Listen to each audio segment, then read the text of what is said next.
Welcome to NatureBacked. Today, my guest is Alix Lebec, who has 22 years of experience from World Bank and WaterEquity, and in a crossroads, has been working for years in a crossroads of financial world and the sustainable space.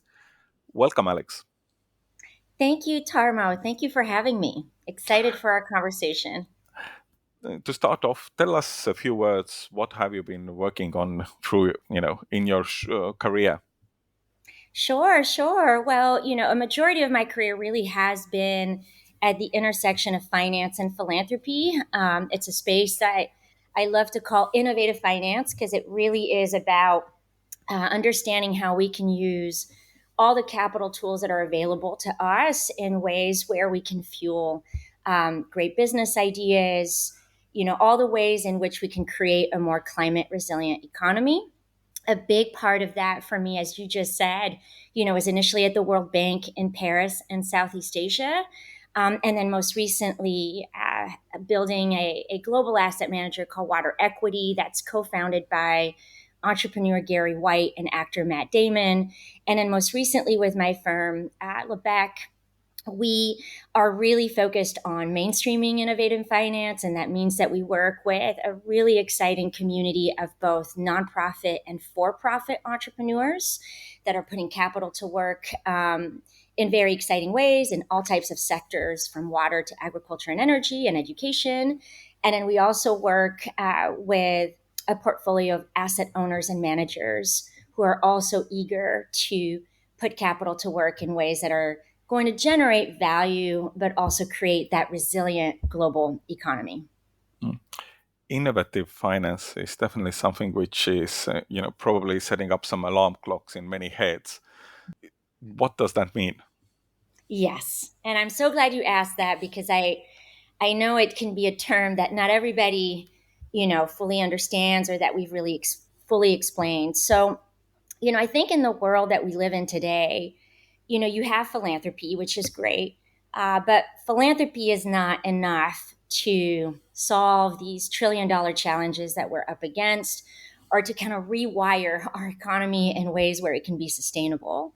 And then you have institutional investors who, we can think through the more traditional finance lens that tend to be more risk averse, right? And so they can't always participate in the ways that we'd like them to participate to create that sustainable economy.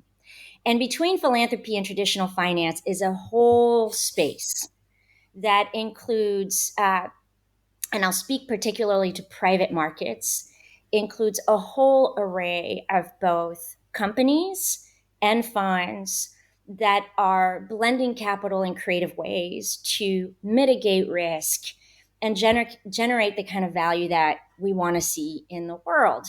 And so when we think of innovative finance, you can think of, for instance, one of the funds that we created at WaterEquity that was $50 million of debt and equity and supported by a $5 million first loss philanthropic guarantee. And that philanthropic capital helped reduce risk in a way where those debt and equity investors could then participate in investing in microfinance institutions and enterprises providing access to clean water in emerging markets. When you think of innovative finance, you can think of a business like Sun Culture that, through a creative capitalization strategy that includes grant capital, carbon finance, debt, and equity, was able to prove over time the economic viability of solar powered water pumping technology for smallholder farmers in Africa. And then, finally, there's such a whole host of great funds out there, but you can think of innovative finance as really understanding what are all of those financial assets, those financial instruments that are available to us, and how do we use them at different parts of a journey creatively to demonstrate that actually investing in sustainable water solutions is a possibility, providing, more climate resilient or climate friendly water pumping technology in an affordable way for farmers in Africa who are feeding the world is possible. So it's just that whole space between where traditional philanthropy and traditional finance exists. And it's really wonderful because it's really at the center of the kind of change that we need to see. But it is essentially about ensuring that finance can achieve its greatest potential, right? I mean, capital is supposed to be used to build things that are going to create value for many years to come. So that's how I think about innovative finance, Tarmo. Mm. You already got a little bit into the kind of projects what equity has been investing in, but it's a really fascinating field. We have had in the show people who have been, creating the blue economy. There have been people who have been building the atmospheric water generators, which sounds like science fiction to me, but seems to be like a real business these days already. Um, what kind of water projects have you guys been involved in? I mean, you were talking about pumping in the places where pumping is probably not the most obvious solution or not the easiest solution, but anything else really fascinating? Absolutely. And, I'll speak to this wearing my Lebec hat. So a little bit of examples from WaterEquity, but also other, entrepreneurs and businesses that we've been working with that have been looking at different aspects of the water umbrella. So, in the context of water equity, there is a really exciting strategy in the works that is really focused on climate resilient water infrastructure. Right, a majority of investments in water infrastructure today still come from the public sector. About 91% of investments in water come from the public sector. So there's a really big need for more private capital to play a big role. And again, this is really important because we are stepping into a future where our demands on water will exceed what is available to us by 40% in the next 5 to 10 years. So there's an urgent need to invest, and this is what we're seeing in low carbon water infrastructure, in technology providers that can ensure water metering technology is more accurate, or in companies that are making sure that the collection, treatment, and reuse of wastewater is sustainable. And in addition to that, we have seen other organizations that are really looking into sustainable investments in the context of ocean conservation, which, as you know, is so important. On the agriculture and food side, where there's so much intersectionality with water, again, one of the companies I mentioned, Sun Culture, just closed a $27 million Series B round that had some exciting investors, including Reed Hastings, Eric Schmidt, Jacqueline Novogratz of Acumen.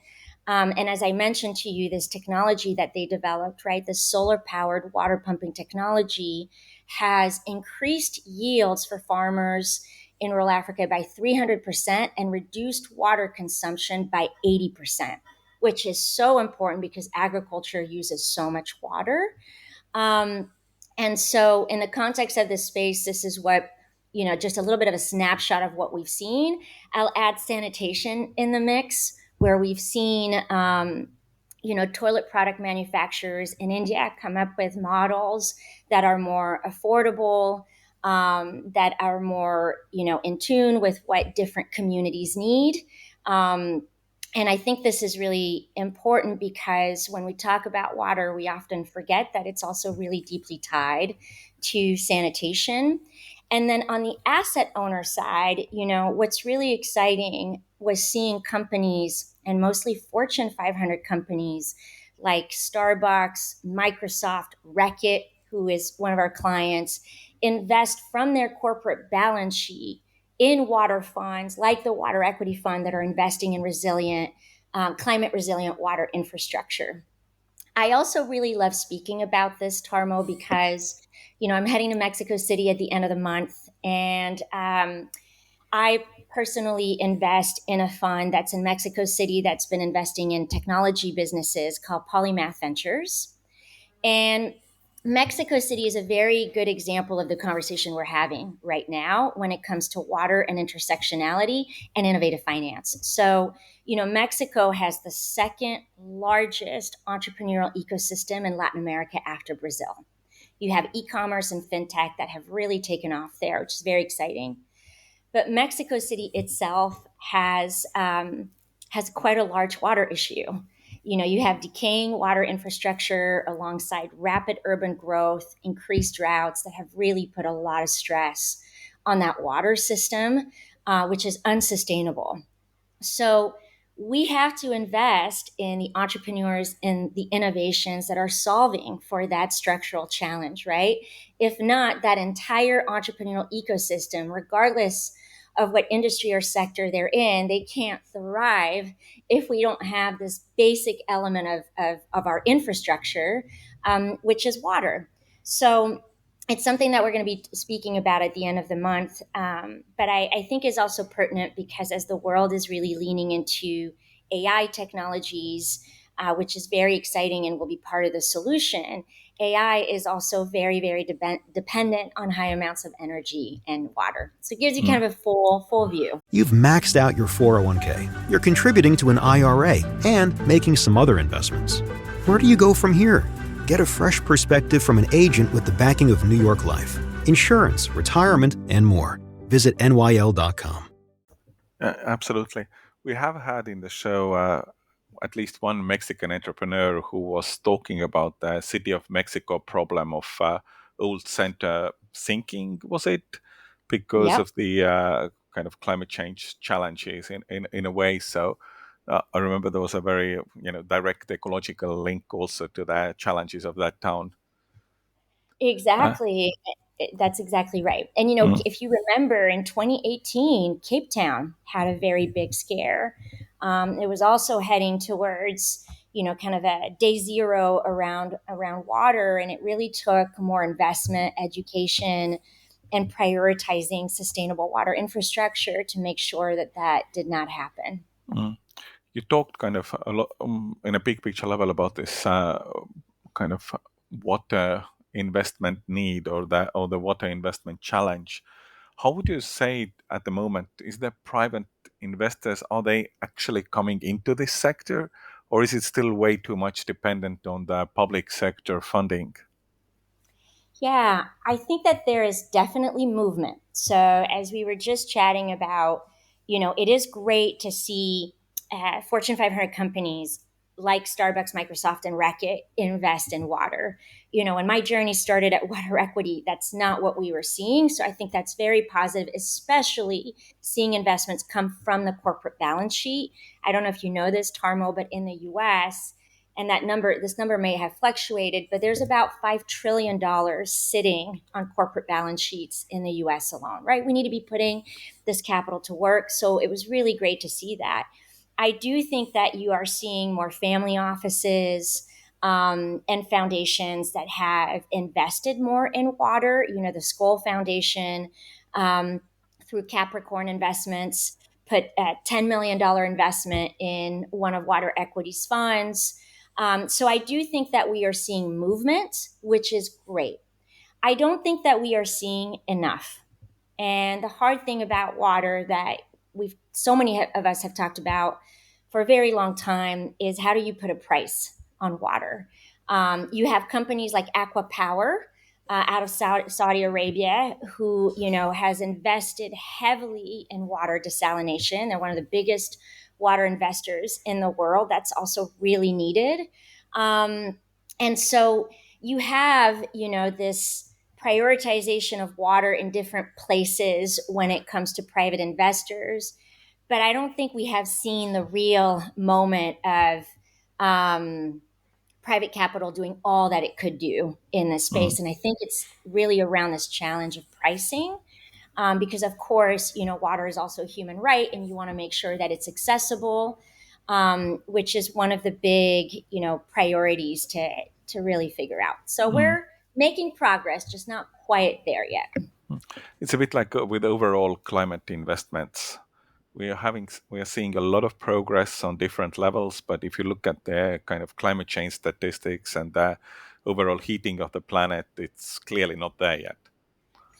It's not, and it makes me think about something that we talk about a lot that has not been done, but I do think could change the conversation, which is that, if we truly integrated the cost of climate change and risk in all asset valuations, including asset classes like real estate that also are dependent on water, right? Mm, Um, it would change the risk return profile of investment opportunities in our ecosystem.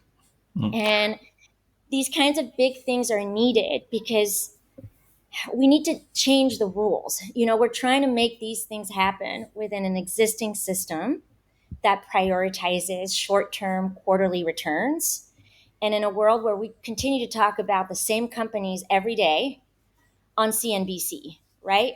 How is Google stock doing? How is Apple stock doing? Right? We're continuing to have the same conversation instead of really looking at, so what is out there in the private markets that are really making sure that, when it comes to water, soil, or any form of biodiversity or resources that we need, when it comes to infrastructure that we need to succeed, how are we investing in the innovators and the funds that are building that on ramp, right? And if the true cost of climate risk was integrated in all asset valuations, you would start to see a difference between, well, it does look pretty good to invest in a water equity fund that's paving the way for the sustainable availability of water, next to investing to traditional real estate investments who actually happen to be on a coastline that is sinking, and so those returns look a little less unstable to me.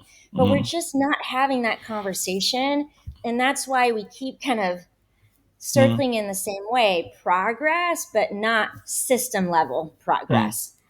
I've noticed, at least in the US, you've seen the progress on the insurance premium level, where this kind of the climate risk is clearly starting to have a direct impact.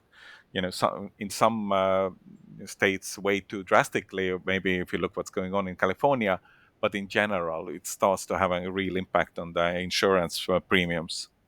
Exactly. So I'm so glad you brought that up because, when this really devastating set of events happened in LA, and Bloomberg did a great piece where at the time the damages were starting to shoot up to $20 billion. It was an estimate from JP Morgan.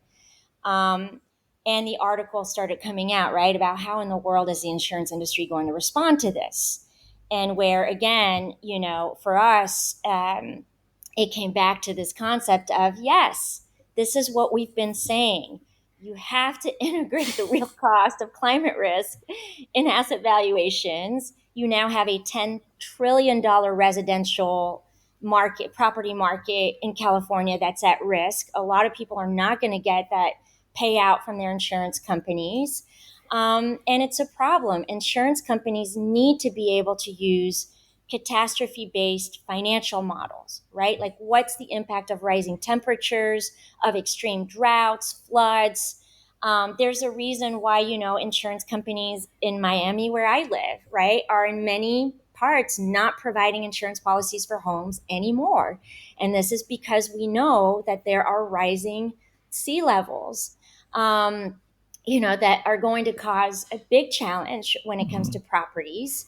We're already seeing buildings in certain parts of Miami. There was an article on this where, part of the coast is sinking, those buildings are sinking. So it is really important, and the insurance industry is such a great indicator. No matter what people are saying, if insurance companies are not providing policies in a certain state or area, you know that that's because there's probably a climate related mm, challenge. mm, Um, and then the other thing I'll say is, Zillow has started to do this in the US. I don't know if you've seen that, Tarmo, but where, when people are considering buying or renting a home, they will let you know if it's in a climate prone area.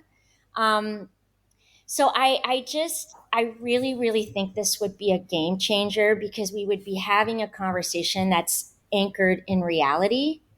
And I'm an investor. So wherever I invest, if environmental risk is not part of the conversation, it's a non starter. of course. Yeah, as you said, the insurance sector, people have different views on the insurance sector, so to say it politely.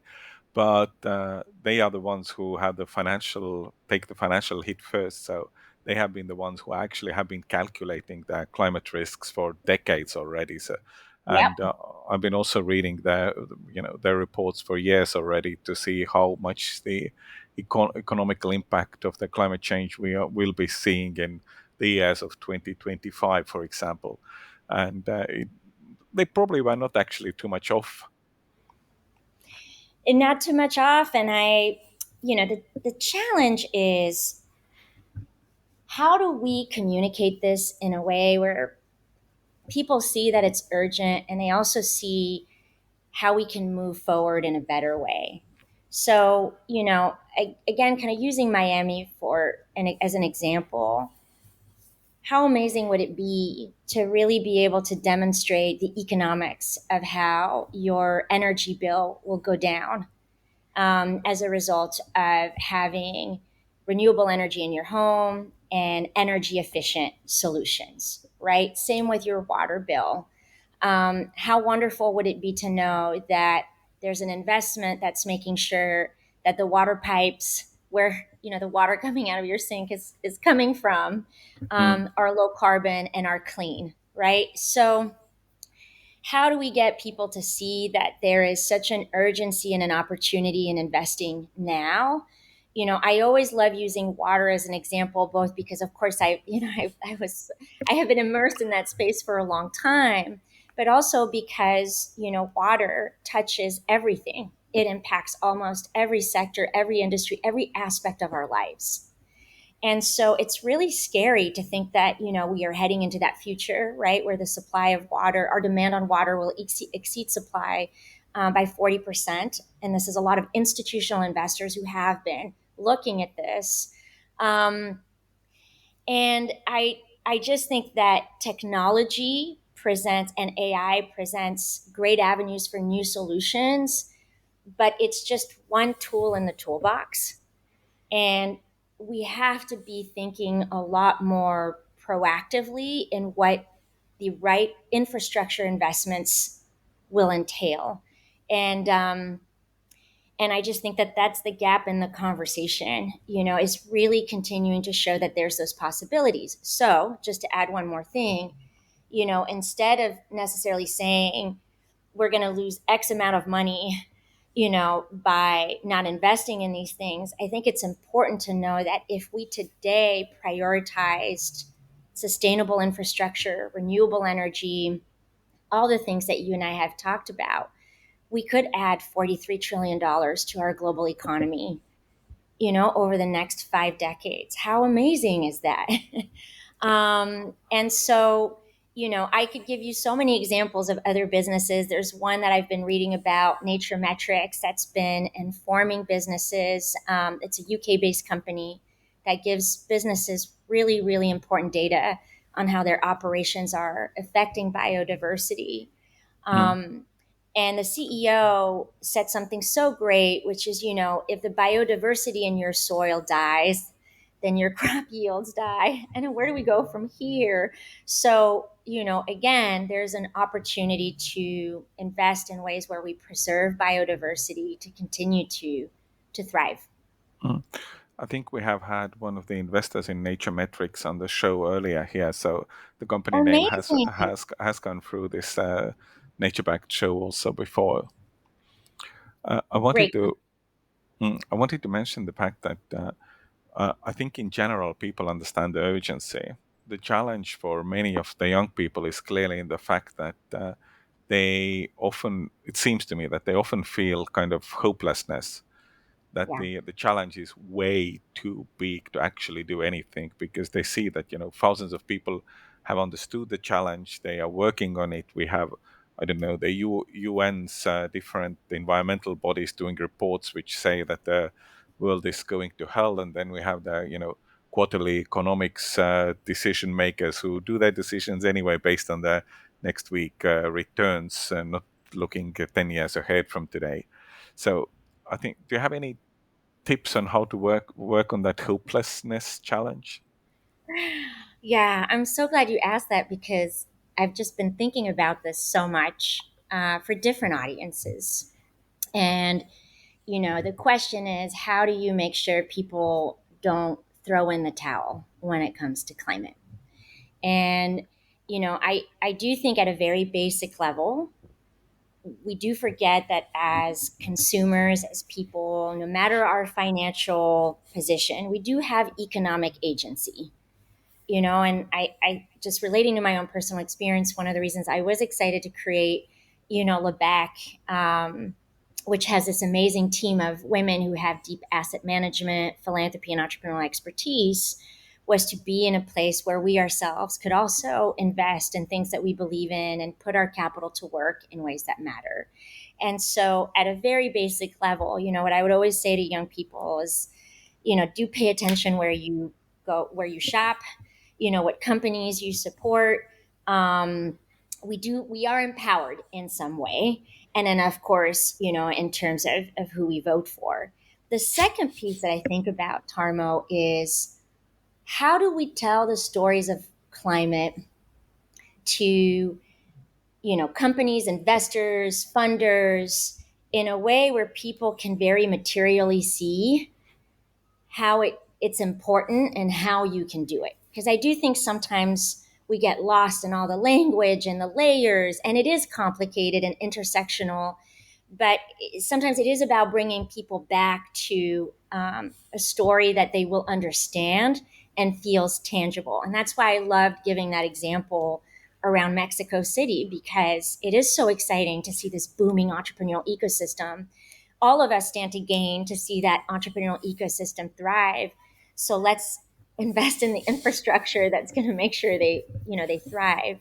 But I think in movies, books, we need to find a way to meet people where they are and tell stories that wire our brains to visualize the possibilities. Sometimes I think we're so good at making movies, about how the robots are going to take over and it's the end. There's lots of great documentaries. There's lots of inspiring films out there. I'm not saying they're all doom and gloom, but we do have a lot of movies that tell us like it's over. And I think we have an opportunity to see, you know, action figures or thrillers or movies that you and I would go to kind of escape to something else, to see those kinds of movies adopt a narrative where you are seeing the solutions come to life. It has to be part of our everyday conversation. It has to be embedded in the conversations we're having in school. And as I said, once you see a great movie, and that to me is missing. The final element is I want to see CNBC tell me and everybody else in my generation and the generation after that, what are the great opportunities out there in private markets that are moving the world in the right direction. I don't want to hear about that just at the next philanthropy conference. This needs to be part of mainstream conversation. What you and I are talking about, like benchmark those companies, show me what they're doing, talk about it. I feel like this has to become part of our everyday narrative, the Mm, possibilities, what they're doing. So those are three layers that I think about when it comes to creating a different kind of aura or vibe in terms of mm, like it's not too late. mm. I'm not an expert on CNBC, but I've noticed that coming in from the Bloomberg and Reuters, where Yes. climate is clearly having a stronger role than what it used to have. Yeah. You're absolutely right. And I would love to see it more, like Mm, across the board, so that we're changing the conversation. I still feel like absolutely. Tarmo, tell me if you feel this way. Like, I feel like sometimes I turn on the TV and it's if we're having the same conversation we had 20 years ago. Yep. Unfortunately, I also do remember. So, yes, I totally agree with that point, with you on that one. The other point you mentioned was the films and the kind of popular culture. In a episode, just a couple of episodes ago, we were talking about the "Don't Look Up" movie, how Yeah. it was clearly a good thing to make people think, but it still kind of the solution in the movie was kind of you can't do anything. Yeah, It kind of showed the problem, but not didn't go a step towards the solution, which was exactly. a kind of missed opportunity, because the whole world checked that movie when it came out. Exactly. And it was a great movie. And when I saw it, I was like, wow, this is so close to reality. It's almost Yeah. scary. But I sometimes I wonder if, through movies and things, we're kind of creating our own vision of where the world is going. So we need that extra step of show me where they get it right. Mm, And even if it's hard and it means going against the system, show me where they get it right. mm, Because if I'm a kid in college, not knowing whether there's going to be a sustainable world for me 10 years from now, that's going to inspire me, exactly. to go out and make it happen. The same way, you have the Elevate Price Foundation here in Miami that talks a lot about this. We remember a lot of people, movie stars and so forth, but how often do we remember the social entrepreneurs, the change makers, who are making a big difference? And maybe they didn't have like a multi-billion-dollar IPO, but maybe they changed the course of history, right? And we got to see more of those stories so that we inspire that next generation to not give up. Mm, absolutely. That's the mission of this podcast series, clearly, also. Uh, Exactly. I usually, to wrap up the discussion, I ask the guests what are their big milestones they are looking ahead next year or this year. Now, when we are in February 2025, if you're looking at your diary ahead, what are the big things you want to get done this year? Absolutely. So I'll give you three. So the first being that we see a really big opportunity to launch a boutique investment manager that would create thematic portfolios that would bring a lot of these funds that we talked about in private markets that are often seen as too niche or too small, as individual opportunities, but perhaps as a portfolio. And when really well allocated across that risk, return, and impact spectrum, they can target market rate returns and mitigate risk in ways where more investors can invest. And so that's something that we are building and that I am very, very eager to launch. I see it as a bridge to larger financial institutions who still can't include a lot of those funds on their platform because they're not big enough. And we need this whole middle piece of the puzzle, right, to scale. The second piece is, you've got $2 trillion. Sorry, you've got donor advised funds that will have $2 trillion in assets by 2026. You have family offices that also have a great level of resources.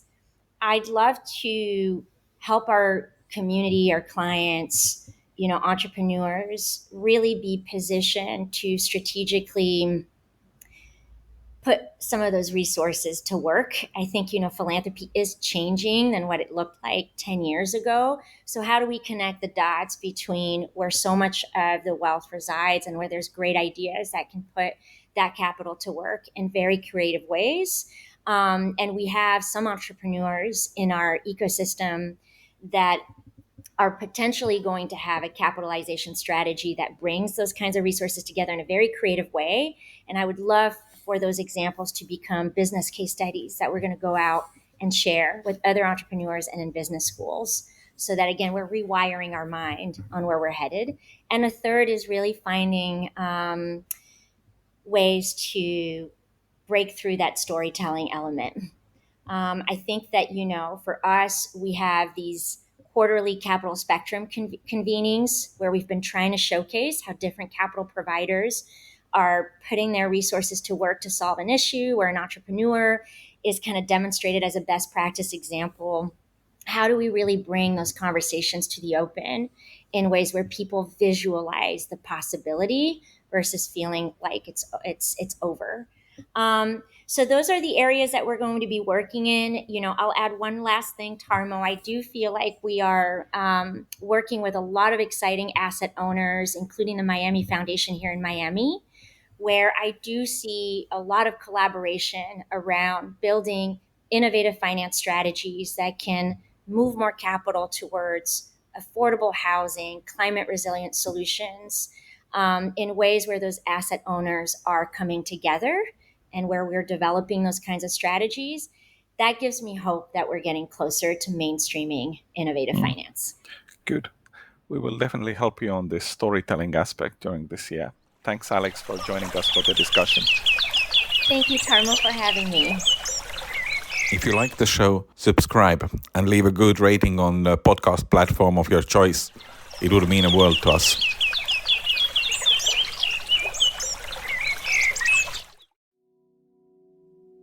Hi, everyone. I'm Geraldine Glass, a leader in the field of music as medicine, and I'm excited to share with you my newest release of healing sound, Pentatonic Visions, with Chris Scholler and Electrocast Records. Immerse yourself in ethereal realms where the harmonies of nature, tribal rhythms, and soundscapes blend with the crystal singing bowls. It's out now, streaming on all platforms. Ever thought about starting your own podcast? Do you have a business or a message you want to share with the world? Well, now it's easier than ever with Electrocast. Hi, I'm Mark Netter. And I'm Peter Rafelson. We're the founders of Electrocast Media. Whether you want to start a new podcast or already have one, join Electrocast to grow your audience, monetize your content, and build your community. With our simple sign-up, you get free promotion, world-class analytics, premium ads, and personal support. Go to electrocast.com and join our community today. Electrocast. Transform your influence. Electrocast.